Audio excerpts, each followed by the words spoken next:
നരവനെ പാകിസ്ഥാനെ തന്നെ വിളിക്കാൻ പറ്റുമോ? അയാൾ പ്രൂവ് ചെയ്ത ആളാണ് രാജ്യസ്നേഹം. അല്ലെങ്കിൽ നിങ്ങൾ മറ്റേ പാകിസ്ഥാൻ ISI ചാരനാണെന്നോ മുസ്ലിങ്ങളുടെ ചാരനാണെന്നോ പറയും. ഇപ്പോൾ ഇയാളുടെ പേരും ഇതല്ല.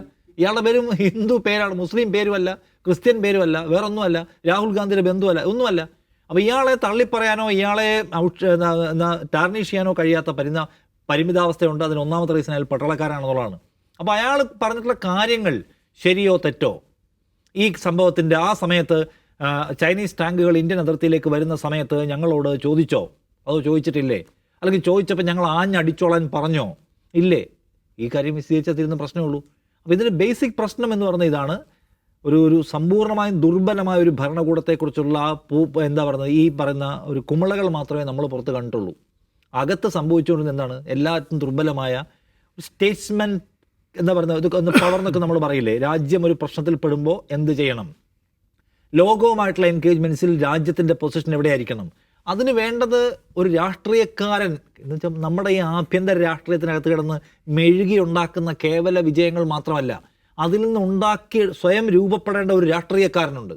രാജ്യം എന്താണെന്ന് മനസ്സിലാക്കുക, രാജ്യത്തിൻ്റെ സമ്പദ്ഘടന എന്താണെന്ന് മനസ്സിലാക്കുക, അതിൻ്റെ വീക്ക് പോയിന്റ്സ് ആൻഡ് അതിൻ്റെ ചാലഞ്ചസ് ആൻഡ് സാധ്യതകൾ എന്താണെന്ന് മനസ്സിലാക്കുക, ലോകത്ത് നമ്മുടെ രാജ്യത്തിൻ്റെ പവർ ആൻഡ് പൊസിഷൻ എവിടെയാണെന്ന് മനസ്സിലാക്കുക, അതിനൊപ്പിച്ചുള്ള പദ്ധതികളും സമീപനങ്ങളും നയങ്ങളും പ്ലാൻ ചെയ്യുക.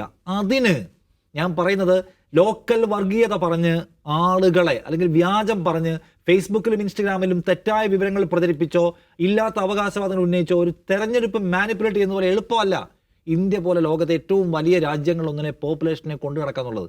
അതിന് രാജ്യം എന്താണെന്ന് മനസ്സിലാവണം. രൂപയുടെ മൂല്യം ഇടിയുമ്പോൾ സത്യത്തിൽ എന്തുകൊണ്ടാണ് മൂല്യം ഇടിയുന്നത്?